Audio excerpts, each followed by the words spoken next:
नमस्कार, आर्या न्यूज देख रहे हैं आप और मैं आपके साथ अलका सिंह। बुलेटिन की शुरुआत करते हैं। यूपी के मैनपुरी में समाजवादी पार्टी के मुखिया अखिलेश यादव करहल पहुंचे और बीजेपी पर जमकर हमला बोला।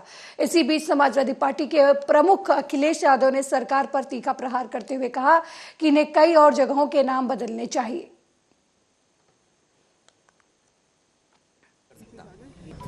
मैं अपने सभी पत्रकार साथियों से ये कहना चाहूंगा कि ये समय देश के लिए और अर्थव्यवस्था के लिए बहुत नाजुक है। मुझे याद है कि जिस समय बिजली विभाग के सरकारी कर्मचारियों का प्रोविडेंट फंड एक प्राइवेट कंपनी में इन्वेस्ट कर दिया गया था और वो प्राइवेट कंपनी जब डूब गई तो उत्तर प्रदेश सरकार का पैसा डूब गया था और उसमें आरोप लगा करके बड़े बड़े अधिकारियों को जेल भेज दिया गया था। ईडी और तमाम तरह की जांचें हुई थी उस पैसे से जिन जिन का संबंध था। आज एसबीआई का, जो हमारी सबसे प्रतिष्ठित संस्थान है, बैंकिंग में भारत की सबसे प्रतिष्ठा वाली जगह है एसबीआई,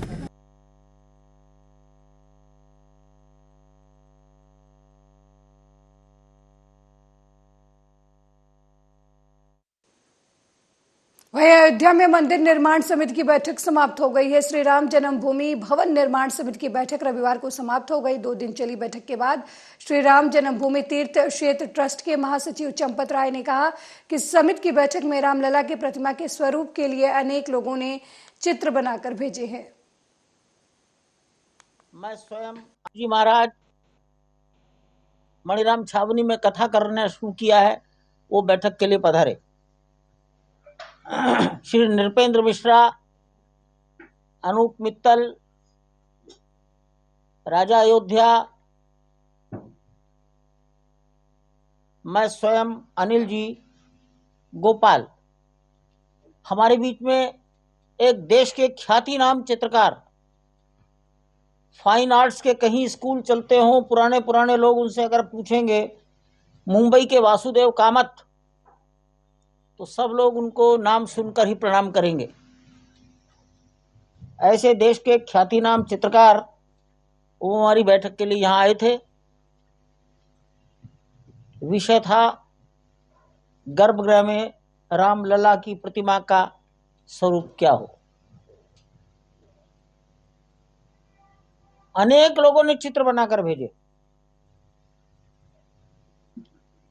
सब कंप्यूटर पर तुलनात्मक अध्ययन किया।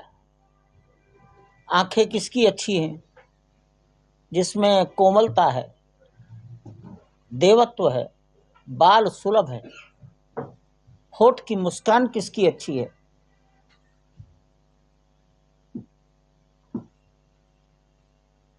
पांच वर्षीय बालक का पोस्चर कैसा है, नाभि से ऊपर का हिस्सा और नाभि से नीचे का हिस्से का तुलनात्मक अध्ययन करो, उसका प्रपोर्शन कैसा है।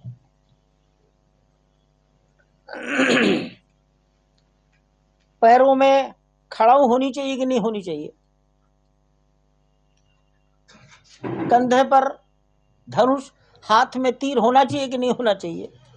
जी महाराज मणिराम छावनी में कथा करना शुरू किया है, वो बैठक के लिए पधारे। श्री नृपेंद्र। वहीं रामचरितमानस पर टिप्पणी और फिर ब्राह्मणों और संत महंतों पर विवादित बयान देकर चर्चा में आए सपा नेता स्वामी प्रसाद मौर्य को राष्ट्रीय महासचिव बनाकर पार्टी में उनका प्रमोशन कर दिया गया है, जिसके बाद स्वामी प्रसाद मौर्य ने अब अखिलेश यादव भी संत महंतों पर निशाने पर आ गए हैं। इसी बीच हनुमानगढ़ी के महंत राजू दास ने मौर्य को लेकर विवादित बयान दिया है। उन्होंने कहा कि वो स्वामी प्रसाद मौर्य का सिर तन से जुदा करने वालों को 21 लाख रुपए का इनाम देंगे। स्वामी प्रसाद मौर्य का जो भी सर तन से जुदा करेगा उसको राजू दास 21 लाख का इनाम देंगे। इसके साथ साथ सरकार से हम मांग करते हैं कि उत्तर प्रदेश में जिसने रामचरितमानस की प्रति जलाई है उसके खिलाफ सख्त से सख्त कार्रवाई करे। नहीं तो हिंदू जनमानस खुद उन लोग के ऊपर कार्रवाई करेगा। अभी तक तो अखिलेश यादव कह रहे थे कि हम किसी भी धर्म का अपमान नहीं करते, लेकिन स्वामी प्रसाद मौर्य का जो जहरीली बोल, लगातार साधु संतों को आतंकी कहना, अपशब्द कहना, ब्राह्मणों को गाली देना, हमारी जो रामचरितमानस है उसके बारे में उल्टी सीधी टीका टिप्पणी करना, और लखनऊ में ओबीसी मोर्चा द्वारा रामचरितमानस की प्रति जो जलाई गई है, यह स्वामी प्रसाद मौर्य का देन है। और आपने स्वामी प्रसाद मौर्य का डिमोशन के बजाय आपने प्रमोशन कर दिया, तब आपका पूरा परसा है अखिलेश जी। और आपने स्वामी प्रसाद मौर्य के ऊपर कार्रवाई नहीं किया, आपने महासचिव बना दिया। इसके नाते साधु संतों में रोष है। और स्वामी प्रसाद मौर्य ने यह भी कहा कि हाथी चले बाजार, कुत्ता भूखे हजार, साधु संतों को, ब्राह्मणों को उसने कुत्ता कह दिया।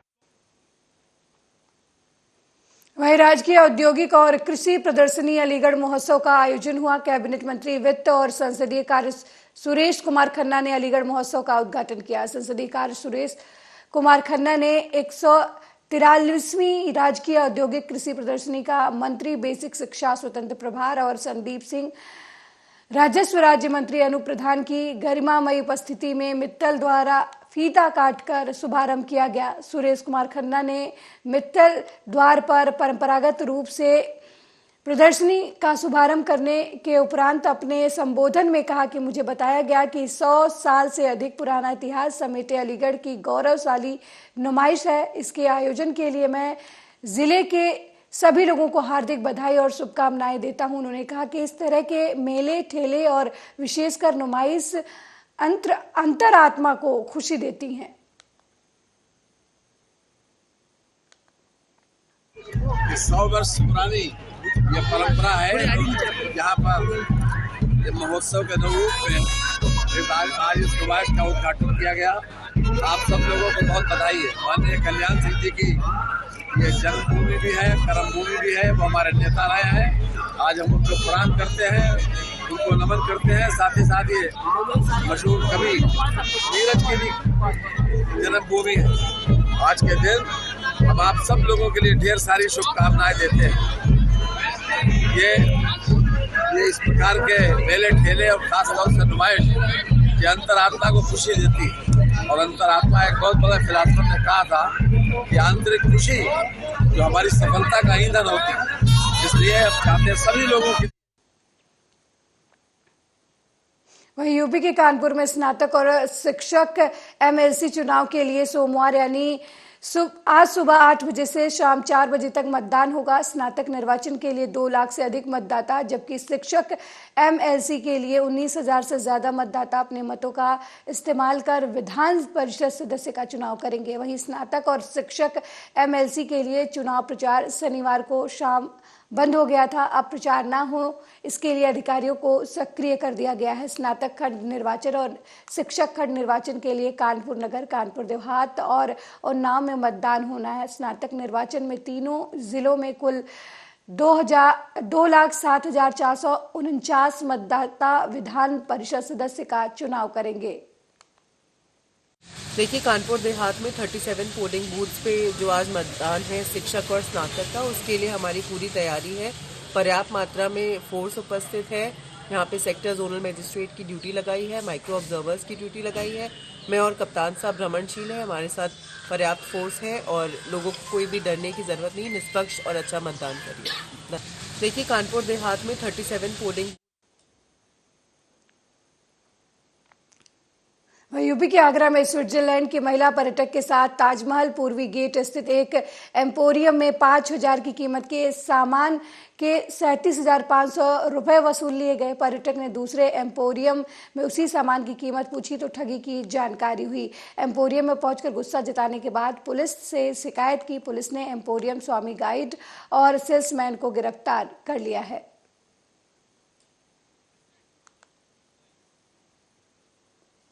वहीं यूपी के कन्नौज में आपसी विवाद में 2 भाइयों के बीच मारपीट हो गई। वहीं दोनों के बीच ईंट पत्थर भी जमकर चले और मारपीट में कई महिलाएं भी घायल हो गई। मारपीट का वीडियो अब सोशल मीडिया पर वायरल हो रहा है। बना लेना।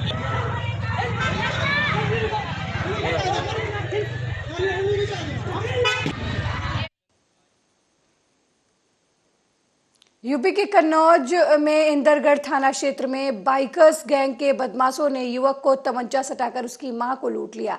विरोध करने पर युवक के सिर पर तमंचे की वट से हमला भी किया, जिससे वो गंभीर रूप से घायल हो गया। वारदात को देख आसपास के लोग आ गए, लेकिन तब भी बदमाश तमंचा लहराते हुए भाग निकले।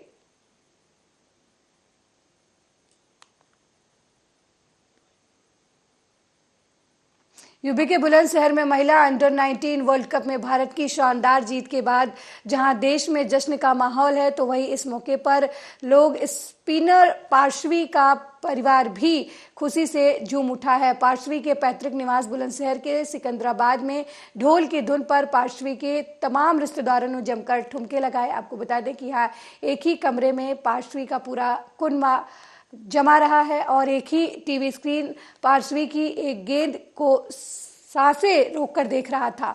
ऐसे ही भारत ने इंग्लैंड द्वारा बनाए गए 68 रन के लक्ष्य को पार किया तो पार्श्वी के तमाम रिश्तेदार खुशी से झूम उठे। वहीं पार्श्वी के पिता गौरव चोपड़ा ने कहा कि ये दिन चोपड़ा फैमिली के लिए बेहद अहम है, जबकि उनकी मां ने इस दिन को ऐतिहासिक दिन बताया। ने बहुत जश्न मनाया है, बहुत अच्छा माहौल है।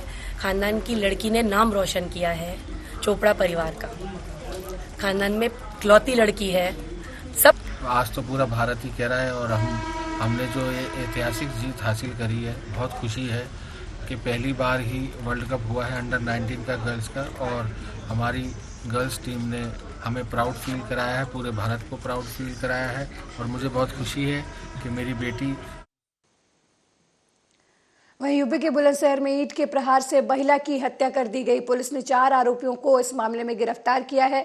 मिली जानकारी के मुताबिक भतीजों और भतीजियां सिर में ईंट मारकर हत्या कर दी महिला की। खुर्जा जंक्शन चौकी के अंतर्गत ग्राम सुल्तानपुर में आज शाम 6 बजे 2 भाइयों का आपस में विवाद था।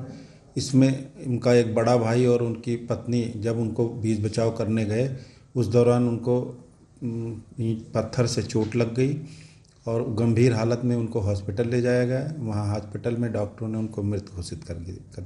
वो करीब मेरे पास से गई थी 5 बजे। खुर्जा ही रहता हूँ मैं। अच्छा। तो वो जैसे ही गांव पहुँचे, इनके चाचा इनके दोनों का झगड़ा चल रहा था वहाँ पे सुल्तानपुर। अच्छा, फिर क्या हुआ? वहाँ पे वो बीच बिचाव में निकल के आई घर से, तो एक लड़का अनुज, उसने ऊपर से ईंट मार दी उनकी सर में। जान से मारने की नीयत से ही मारी। वो गिर गई नीचे, लड़का आया, निकल के आया तो वो तीनों चारों। यूपी के अयोध्या से सड़क दुर्घटना की खबर सामने आई है, जहां खड़े ट्रक में बाइक सवार जागू से टक्कर इतनी तेज थी कि बाइक सवार दोनों युवकों की मौके पर ही मौत हो गई। वहीं घटना की जानकारी पाकर मौके पर पहुंची पुलिस ने शवों को कब्जे में लेकर पोस्टमार्टम के लिए भेज दिया और आगे की कार्रवाई में जुट गई।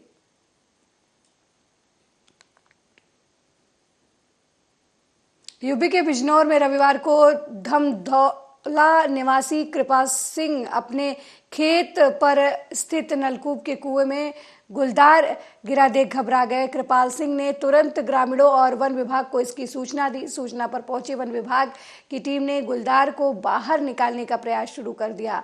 एसओ नीरज शर्मा भी भारी पुलिस बल के साथ मौजूद है। वन विभाग के एसडीओ ज्ञान सिंह का कहना है कि ग्रामीणों की भीड़ और रात होने की वजह से सुरक्षा की दृष्टि से नलकूप के गड्ढे को जाल से कवर कर दिया गया है। वहीं गुलदार को रेस्क्यू किया गया।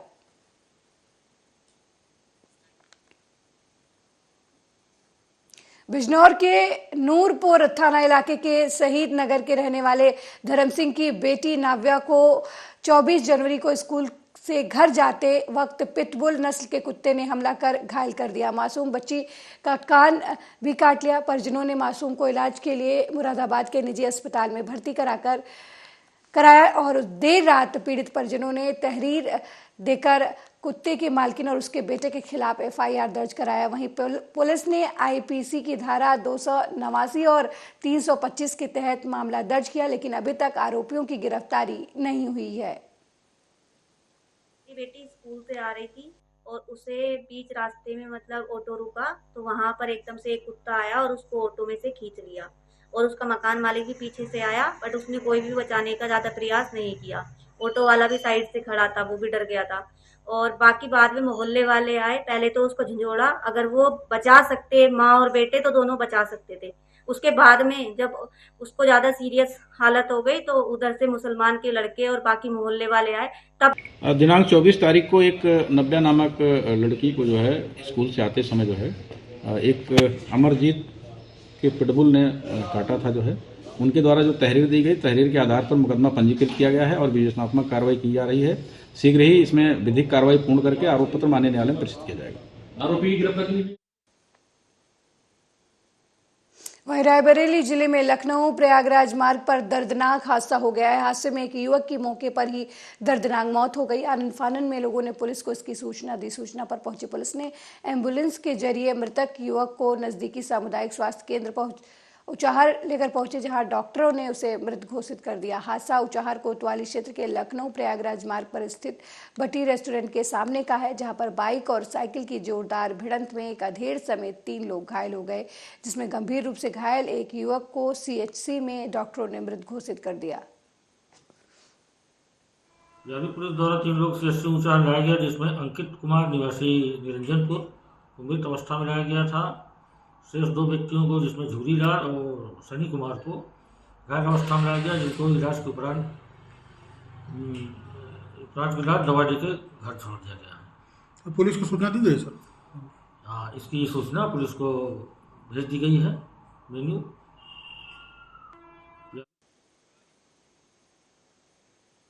वहीं सीएम योगी आदित्यनाथ के प्रयासों से रायबरेली में जल्द ही एक सभागार और पुस्तकालय राणा बेनी माधव की स्मृति में बनकर तैयार होगा। इसके लिए भूमि आवंटन के साथ ही 12 करोड़ रुपए बजट की मंजूरी कैबिनेट ने दे दी है। 1500 सीटों वाले इस सभागार में एक पुस्तकालय के अलावा राणा बेनी माधव से जुड़ी स्मृतियों को भी सजोया जाएगा। राणा बेनी माधव बैसवारा इलाके के शंकरगढ़ रियासत के शासक थे। अंग्रेजों के शासनकाल में 1857 की क्रांति में उन्होंने सैकड़ों सैनिकों के साथ अंग्रेजों को धूल चटाया था। हम सब यहाँ पर आपको सूचना देने के लिए भी एकत्रित हुए हैं और रायबरेली जनपद की ओर से माननीय मुख्यमंत्री को आभार व्यक्त करने के लिए भी उपस्थित हुए। जैसा आप सभी जानते हैं कि राणा बेनी माधव समिति का यह प्रयास था कि राणा की स्मृतियों को चिरस्थायी बनाया जाए। हमने अपने सहयोग से, स्थानीय लोगों के सहयोग से इनकी एक विशाल प्रतिमा का यहाँ पर निर्माण करवाया था, जिसका लोकार्पण माननीय राज्यपाल महोदय ने किया था। इसके बाद हमारे प्रयास में हमें मुख्यमंत्री जी का आशीर्वाद मिला। वो राणा बेनी माधव सुप्रसिद्ध गायिका कविता पौडवाल रामनगरी अयोध्या पहुंची, जहां उन्होंने रामलला और हनुमानगढ़ी का दर्शन पूजन किया। इस दौरान उन्होंने मुख्यमंत्री योगी आदित्यनाथ के द्वारा दिए गए बयान राम मंदिर राष्ट्र मंदिर और सनातन धर्म राष्ट्र धर्म है, वहीं इस बयान का उन्होंने समर्थन किया। उनका कहना है कि सनातन का कोई उद्गम नहीं और ना ही अंत है। हमारा सनातन धर्म पूरी दुनिया का धर्म है। इसमें मनुष्य धर्म को निभाने का रास्ता है। देश में रहने वाले मनुष्यों को समझना होगा कि राम देश के इतिहास है। उनकी जन्मभूमि पर मंदिर उत्सव अभिमान की बात है। जो लोग भारत में रहते हैं उनको इसे सेलिब्रेट करना चाहिए।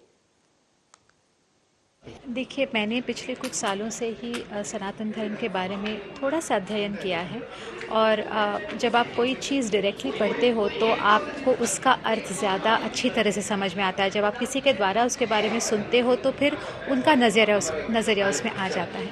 तो जो मैंने पढ़ा और जो मैंने समझा है उसके मुताबिक सनातन का अर्थ है वो जो परमानेंट है, जिसका कोई उगम नहीं है और अंत नहीं। वहीं यूपी के सीतापुर में कल्ली चौकी के निकट नैमिष रोड पर जमुनापुर मोड़ के पास वाली स्कूटी के आमने सामने जोरदार टक्कर हो गई, जिसमें स्कूटी नंबर यूपी 32L 9984 पर सवार की मौके पर ही दर्दनाक मौत हो गई और वैन नंबर यूपी 34N 9183 का चालक गंभीर रूप से घायल हो गया। यूपी के पुलिस के पहुंचने पर दोनों को मछेरहटा CHC ले जाया गया, जहां पर चिकित्सक ने देवेंद्र प्रताप सिंह के रूप में पहचान करते हुए उसे मृत घोषित कर दिया। वैन चालक अंकित कुमार उर्फ सुमित कुमार निवासी बरसोहिया लहरपुर का इलाज किया जा रहा है। वहीं कल्ली चौकी इंचार्ज मोहम्मद रफीक और SI योगिता नेगी मौके पर पहुंचकर आगे की कार्रवाई शुरू कर चुकी हैं। यूपी के कानपुर देहात में थाना भोगनीपुर के अंतर्गत मोटरसाइकिल सवार 2 लुटेरे एक युवती का मोबाइल छीनकर फरार हो गए। लूट का शिकार हुई युवती ने पूरी घटना की जानकारी पुलिस को दी। इसके बाद पुलिस मोटरसाइकिल सवार लुटेरों की तलाश में जुट गई। इसी दौरान पुलिस के हाथ सीसीटीवी फुटेज लगा, जिसमें मोटरसाइकिल सवार लुटेरे साफ तौर पर दिखाई पड़ रहे थे। पुलिस ने 15 घंटे के अंदर ही मोबाइल लुटेरों को गिरफ्तार कर लिया। गिरफ्तारी के दौरान पुलिस ने उनके पास से युवती के मोबाइल के साथ साथ 9 अन्य मोबाइल फोन भी बरामद किए। लगभग 2 लाख रुपए से अधिक की कीमत के ये फोन बताए जा रहे हैं। कल शाम को थाना भोगनीपुर क्षेत्र में पुकराए के यहाँ एक लड़की करीब 16-17 साल की लड़की से एक झपट्टा मारकर मोबाइल छीनी गई थी। उसी में जब छानबीन करते हुए हम लोग विवेचना किए थे तो तब हमने मात्र 15 घंटे में 4 अभियुक्तगण को इसमें गिरफ्तार किया, जो 2 लड़के थे जिन्होंने मतलब वहीं बुलंदशहर में सिकंदराबाद थाना क्षेत्र के हीरालाल गढ़ी में पुरानी रंजिश के मामले में एक युवक पर 3 युवकों ने हमला कर दिया, जिससे युवक गंभीर रूप से घायल हो गया। घायल युवक को सिकंदराबाद अस्पताल में भर्ती कराया गया, जहां उसकी हालत नाजुक देखते हुए उसे जिला अस्पताल रेफर कर दिया गया। फिलहाल युवक के परिजनों की तहरीर पर पुलिस ने मुकदमा दर्ज कर आरोपियों की तलाश शुरू कर दी है। सोनभद्र के रॉबर्ट्सगंज में समाजवादी पार्टी के कार्यकर्ताओं ने सांकेतिक सड़क जाम करते हुए बढ़ती दुर्घटनाओं को रोकने की मांग की। वहीं अक्सर हो रही दुर्घटनाओं के मद्देनजर वाराणसी शक्तिनगर मुख्य मार्ग की देखरेख करने वाली चेतक कंपनी से रॉबर्ट्सगंज फ्लाईओवर पर स्ट्रीट लाइट, जाली और सीसीटीवी कैमरे लगाने की मांग की और कंपनी के मैनेजर को ज्ञापन सौंपा, जिससे दुर्घटनाओं पर कुछ अंकुश लगाया जा सके और होने वाली दुर्घटनाओं की सही वजह पता चल सके। वहीं सपा जिला सचिव प्रमोद यादव ने कहा कि वाराणसी शक्तिनगर मुख्य मार्ग बनाने वाली कंपनी अपनी जिम्मेदारी से भाग रही है। जब से ये सड़क बनी है, दुर्घटनाओं में इजाफा हो गया है। देखिए, ओवर ब्रिज पर टोल प्लाजा के द्वारा और शासन प्रशासन के द्वारा जब से ओवर ब्रिज बना है, वहाँ पे लाइट की व्यवस्था नहीं है, जाल की व्यवस्था नहीं है, सीसीटीवी कैमरे की व्यवस्था नहीं है। लगातार दुर्घटनाएं घट रही हैं। अभी 6 माह के अंदर 2 व्यक्तियों की मौत मोटरसाइकिल से टकराकर। वहीं यूपी के आगरा में नेशनल हाईवे सर्विस रोड पर शराबियों में मारपीट होने का मामला सामने आया है, जिसका वीडियो सोशल मीडिया पर अब वायरल हो रहा है। बताया जा रहा है कि ठेलों पर शराब पी रहे युवकों में मारपीट हो गई, जिसमें युवक का बैटरी रिक्शा भी तोड़ दिया गया और एक युवक के दांत भी टूट गए। इस घटना से रोड पर लंबा जाम लग गया। सूचना पर पहुंची पुलिस ने मामले को शांत कराकर जाम खुलवाया।